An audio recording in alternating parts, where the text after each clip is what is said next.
கிறிஸ்து இயேசுவில் அன்புமிக்க அருமையான அன்னையின் பிள்ளைகளே, ஆண்டின் பொதுக்காலம் 15ஆம் ஞாயிறில் நாம் இறை அருளோடு அடியெடுத்து வைத்திருக்கிறோம். முதற்கண் ஆண்டவருக்கு அதற்காக நன்றி சொல்லுவோம். தொடர்ந்து இந்த வாரம் முழுவதும் இறைவனது அருட்கரம் நம்மை வழிநடத்த வேண்டும் என்று ஜெபிப்போம். அன்னை வேளாங்கண்ணி தாய் நமக்கு உதவி புரிய வேண்டும் என்று அவளது பரிந்துரையையும் வேண்டி இன்றைய இறை வார்த்தை வழிபாட்டிற்குள் செல்வோம். இன்று வாசிக்கப்பட்ட மத்தேயு அதிகாரம் 13 உவமை பொழிவு என்று பேராசிரியர்கள் கூறுவார்கள். காரணம், இந்த 13ஆம் அதிகாரத்தில் ஏறக்குறைய 7 உவமைகளை சொல்லி இறையரசை பற்றி ஆண்டவர் இயேசு கிறிஸ்து தெளிவுபடுத்துகிறார். அதில் முதல் உவமைதான் இன்று நாம் வாசிக்க கேட்ட இந்த விதைப்பவர் உவமை. இந்த மறையுரையை 3 பிரிவுகளாக பிரித்து உங்களோடு பகிர்ந்து கொள்ள ஆசைப்படுகிறேன். முதல் பகுதி இந்த நற்செய்தியின் பின்னணி, 2வது பகுதி ஒரு சிறிய விளக்கம், 3வது பகுதி இந்த விதைப்பவர் உவமை இன்று நமக்கு ஆண்டவர் சொல்லுகின்ற அந்த பாடம்.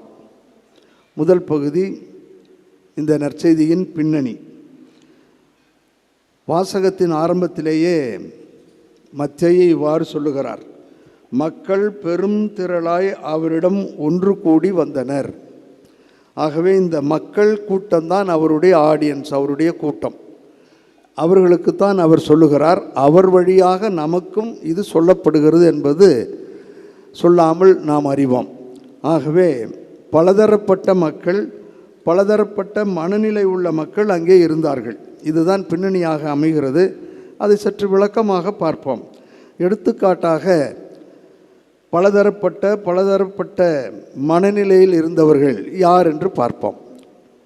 ஒரு சிலர் கடவுளை அறிந்து நம்பிக்கை கொண்டவர்களாக இயேசுவோடு வந்திருக்கக்கூடும். இன்னும் ஒரு சிலர் கடவுளை அறியாதவர்களாக, புரியாதவர்களாக இருந்திருக்கக்கூடும். ஒரு சிலர் கடவுளை அறிந்து கொள்ள வேண்டும் என்ற ஆவலோடு வந்திருக்கக்கூடும். இவர்களோடு கூட இயேசுவிடம் குற்றம் காண வேண்டும், குறைகள் காண வேண்டும், அவரை சிக்க வைக்க வேண்டும் என்று சுற்றித் திரிகின்ற பரிசேயர் கூட்டம், சதுசேயர் கூட்டம், சமய தலைவர்கள் அனுப்பிய ஆட்கள் என்று, ஏரோதியர்கள் என்று ஏராளமானவர்கள் அந்த கூட்டத்திலே இருந்தார்கள். ஆகவே இவர்களில் பரிசேயர்கள், சதுசேயர்கள், ஏரோதியர்கள், சமய தலைவர்கள் அனுப்பிய ஆட்கள், இவர்களை மறைமுகமாகவும் மற்றும் கடவுளை அறிந்து கொள்ள வேண்டும் என்று ஆவல் கொண்டவர்கள், கடவுளை பற்றி இன்னும் தெரிந்து கொள்ள வேண்டும் என்று மனதில் இருத்தியிருந்தவர்களை மையப்படுத்தித்தான் இந்த உவமையை கட்டமைக்கிறார் இயேசு கிறிஸ்து. இந்த ஏரோதியர்களும் சமய தலைவர்களும் அனுப்பிய ஆட்கள், பரிசேயர், சதுசேயர், இவர்கள் சற்று வித்தியாசமான மனநிலை கொண்டிருந்தார்கள். இயேசுவை, அவரது செயல்களை, அவரது போதனையை ஏற்றுக்கொள்ளக்கூடாது, குறை கூற வேண்டும், அவரில் குற்றம் காண வேண்டும் என்ற ஒற்றை நோக்கோடு சுற்றித் திரிந்தவர்கள் இவர்கள். இப்படிப்பட்ட பலதரப்பட்ட மனநிலையில் இருந்தவர்களுக்காகத்தான் இந்த உவமையை இயேசு கட்டமைக்கிறார். இருந்தாலும் மறைமுகமாக அந்த பரிசேயர்களையும் அந்த இவரை எதிர்க்கின்ற அந்த கூட்டத்திற்கும் இந்த இறையரசை பற்றிய செய்தியை அவர்களுக்கும் சொல்லுகிறார். ஆகவே 2வது பகுதிக்கு நாம் சொல்லுகிறோம். விதைப்பவர் நல்லவர், அவர் கடவுள். விதைகள் நல்ல விதைகள், இற்றுப்போனவைகள் அல்ல, நல்ல விதைகள். விதைகள் விழுந்த இடமும் கூட நல்ல இடம்தான். பின் என்ன கோளாறு என்றால், விதைக்கப்பட்ட இடத்தில் அவைகள் எப்படி இருந்தன என்பதுதான் நாம் புரிந்து கொள்ள வேண்டிய ஒன்று. வழியோரம் விதைக்கப்பட்ட விதைகள், பாறை பகுதியில் விதைக்கப்பட்ட விதைகள், முட்செடிகளுக்கு நடுவே விதைக்கப்பட்ட விதைகள், இவர்களெல்லாம் வாழ்நாளில் பரிசேயர்கள், சதுசேயர்கள், சமய தலைவர்கள் அனுப்பியவர்கள் என்று அவர்களையும் சுட்டி காட்டி, அதோடு கூட நம்மையும் எப்படி வாழ முடியும் என்று அழைக்கின்ற ஒரு அருமையான பகுதி இது. அதாவது இறைவனையும் அவரது வார்த்தைகளையும் இறை அரசை பற்றி நன்கு தெரிந்திருந்தும் வேண்டுமென்றே ஏற்றுக்கொள்ளாதவர்களாக, வெறுப்பவர்களாக, இறை வார்த்தை எனக்கு தேவையில்லை என்று சொல்லக்கூடியவர்களாக இருந்த ஒரு பணப்பக்குவத்தை தான் இந்த வழியோரம் அது இது என்று நாம் பார்க்கிறோம். ஆக இறை வார்த்தை நல்லது, இறை வார்த்தை பலன் தரக்கூடியது, இறை வார்த்தை விதைப்பவர் கடவுள். ஆகவே அவர் பாகுபாடில்லாமல் தாராள உள்ளத்தோடு எல்லா இடங்களிலும் நல்ல விதைகளைத்தான் தெளிக்கிறார். ஆனால் அது விழுந்த இடத்தில் இருப்பவர்கள் தான் நாம். நம்முடைய மனநிலை, நாம் எப்படி இருக்கிறோம், அந்த யூதர்கள் எப்படி இருந்தார்கள், பரிசேயர்கள் எப்படி இருந்தார்கள் என்பதை புரிந்து கொண்டால் இந்த உவமை நமக்கு மிகச் சிறப்பானதாக, இந்த ஆலயத்தை விட்டு வெளியே செல்லுகின்ற பொழுது மகிழ்வையும் நிறைவையும் தருகின்ற ஒரு அருமையான வார்த்தையாக இருக்கும். இறை வார்த்தை அறிந்திருந்தார்கள், தெரிந்திருந்தார்கள். இது இறை வார்த்தை, சொல்பவர் இறைவன் என்பதை புரிந்திருந்தும் ஒரு சிலர் அதை வாழக்கூடாது என்று கங்கணமாக வாழ்ந்தார்கள். அவர்களை பற்றி நான் படிக்கிறேன். ஆகவே விதை நல்ல விதை, விதைப்பவர் தாராள உள்ளத்தோடு தெளித்து கொண்டே போகிறார். ஆனால் அது விழுந்த இடத்திலே இருந்தவர்களுக்கு இது விதை, வளர முடியும், வாழ முடியும் என்று தெரிந்திருந்தும் வாழ முடியாமல் போகின்ற, வாழக்கூடாது என்று நினைக்கக்கூடிய மனநிலையில் உள்ளவர்களைத்தான் ஆண்டவர் சாடுகிறார். அப்படிப்பட்ட ஒரு சில நிகழ்வுகளை உங்களுக்கு விவிலியத்திலிருந்து சொல்லி, நான் சொல்லாமலேயே இது நம்முடைய வாழ்வில் எப்படி இருக்கிறது என்பதை நீங்கள் அறிந்து கொள்ள உங்களை அன்போடு கேட்டுக்கொள்கிறேன். மார்க் எழுதிய நற்செய்தி 6வது அதிகாரம் 14 29 வரை திருமுழுக்கு யோவான் கொல்லப்படுதல் நிகழ்ச்சியை நீங்கள் அறிந்திருக்கிறீர்கள். வசனம் 17 19 நாம் இவ்வாறு படிக்கிறோம். ஏரோது, இறைவார்த்தை சொல்லப்படுகிறது, ஏரோது தன் சகோதரனான பிலிப்புவின் மனைவி ஏரோதியாவை மனைவி ஆக்கி கொண்டிருந்தான். அவன் பொருட்டு ஆள் அனுப்பி யோவானை பிடித்து கட்டி சிறையில் அடைத்திருந்தான். ஏனெனில் யோவான் ஏரோதிடம், உன் சகோதரர் மனைவியை நீ வைத்திருப்பது முறையல்ல என சொல்லி வந்தார். தவறு என்று சொன்னார். இது தப்பு, இது வாழ்க்கை இல்லை, உன்னுடைய சகோதரனுடைய மனைவியோடு நீ கூடியிருப்பது நல்லது அல்ல என்று அவனுக்கு இறைவார்த்தை சொல்லப்படுகிறது. அவனுக்கும் இது இறைவார்த்தை என்பது தெரியும். சொல்வது யோவான் இறைவாக்கினர், அவர் சொல்லுகின்ற வார்த்தை இறைவனது வார்த்தை என்பது தெரியும். தெரிந்தும் அவன் சபலத்திற்கு ஆளாகிறான். தன்னுடைய மனைவி சொல்வதை அவன் செய்கிறான். அவன் என்ன செய்கிறான் என்று பாருங்கள். ஏனெனில் யோவான் ஏரோதிடம் உன் மனைவியை வைத்திருப்பது சரியல்ல என்று சொன்னார். அப்போது ஏரோதியா அவர் மீது காழ்ப்புணர்வு கொண்டு அவரை கொலை செய்ய விரும்பினாள். இறைவார்த்தை அமுக்கப்படுகிறது, நசுக்கப்படுகிறது, வேண்டாம் என்று தூக்கி எறியப்படுகிறது. இறுதியிலே அது கொலையிலே சென்று முடிகிறது. தெரியும், இது இறைவார்த்தை, இறைவனின் வாழ்க்கையில் இப்படித்தான் இருக்க வேண்டும் என்று சொல்லுகிறார். நம்முடைய குடும்ப வாழ்வு நல்லபடியாக சிறப்பாக இருக்க வேண்டும் என்று எப்படியெல்லாமோ நாம் கனவு காண்டு வாழ முயற்சி செய்கிறோம். ஆனால் இன்று இருக்கின்ற பிரிந்து போயிருக்கின்ற குடும்பங்களை சற்று யோசித்து பாருங்கள். பிரிந்திருக்கின்ற குடும்பங்கள், குறை கூறுகின்ற குடும்பங்கள், பிரிந்திருப்பதே நல்லது என்று ஒரு புதிய சித்தாந்தத்தை உருவாக்கி கொள்ளுகின்ற குடும்பங்கள், இன்னும் பலரை நோயாளிகளாக மாற்றக்கூடிய சூழ்நிலைகளை உருவாக்கக்கூடிய குடும்பங்கள், இப்படித்தான், இதுதான் நான் இப்படித்தான் இருப்பேன், இருந்தால் இரு, இல்லை என்றால் சென்று விடு என்று மார்தட்டக்கூடிய பெண்கள், ஆண்கள், மாமனார், மாமியார், இவைகளெல்லாம் எதை சார்ந்து போகிறது? 2 வாரத்திற்கு முன்பாக இங்கே ஒரு 2 பெரியவர்கள் வந்திருந்தார்கள். அவர்கள் 2 ஆண்டுகளுக்கு முன்பாக வந்திருந்தார்கள். அப்பொழுது தங்களுடைய பிள்ளையோடு வந்திருந்தார்கள். திருமணமாகி 2 குழந்தைகளோடு நன்றாக இருந்தார்கள். என்ன நடந்ததோ 2 ஆண்டுகளுக்கு முன்பாக வந்து சென்ற பிற்பாடு யார் என்ன சொன்னார்களோ குடும்பம் வீணாகி போனது.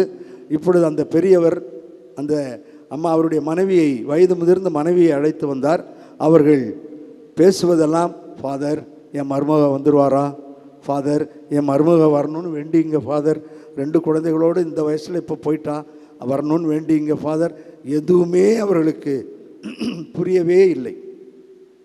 மனநிலை பாதிக்கப்பட்டவர்களாக, மருமகள் வருவாளா, மகன் பேரப்பிள்ளைகளை பார்ப்பாளா, பார்க்க முடியுமா என்ற ஒரு ஏக்கம், மனநோயாளிகளாக, இறை வார்த்தை தெரிந்தும் நீ எனக்கு நான் உனக்கு என்று வாழ்ந்து சத்தியம் செய்து கொடுத்தும் ஏன் நம்மால் வாழ முடியவில்லை?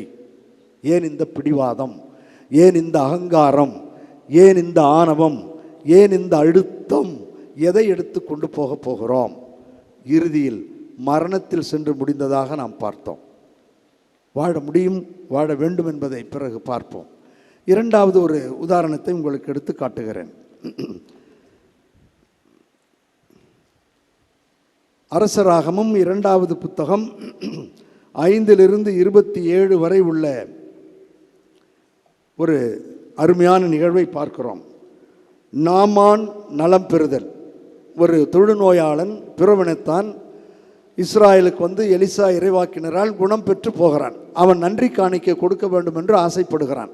ஆனால் எலிசா சொல்லுகிறார், இறைவன் மேல் ஆணை, நான் எதுவுமே பெற்றுக்கொள்ள மாட்டேன், இது கடவுளுடைய அருள், அதற்கு விலை பேச மாட்டேன் என்று சொல்லி அவனை அனுப்பிவிடுகிறார். சந்தோஷமாக அவன் செல்லுகிறான். ஆனால் அவன் சென்ற அந்த வழியிலே இந்த எலிசாவுடைய வேலைக்காரன், அவனுடைய பணியாள் கேகேசி என்று சொல்லக்கூடியவன் அவன் அவரோடு ஓடுகிறான்.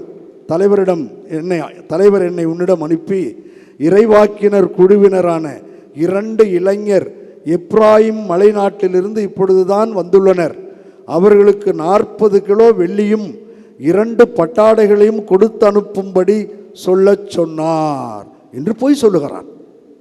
தலைவர் வாங்கவில்லை.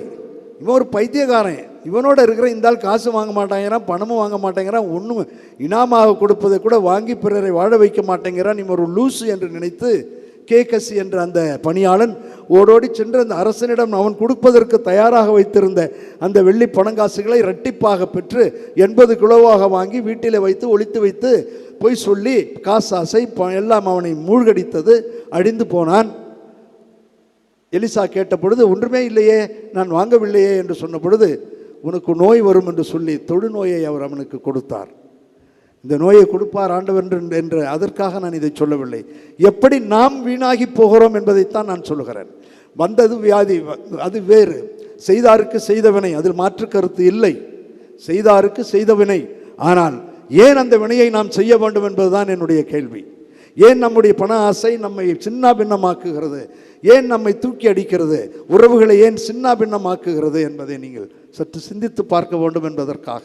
அந்த இறை வார்த்தை தெரியும். சொன்னது எலிசா, சொன்னது இறை வார்த்தை, குணப்படுத்தினார், பலன் தந்தது. ஆனால் இவனுக்கும் தெரியும், சொல்வது இறைவாக்கினர் எலிசா, அவர் சொல்லுகின்ற வார்த்தை உண்மையான வார்த்தை என்று தெரிந்தும் இந்த பண ஆசை அவனை கவிழ்த்து விட்டது. தொழுநோயோடு அவன் மட்டுமல்ல, அதில் வாசிக்கிறோம், அவன் சந்ததியே அந்த நிலைக்கு ஆளாகியது என்று படிக்கிறோம்.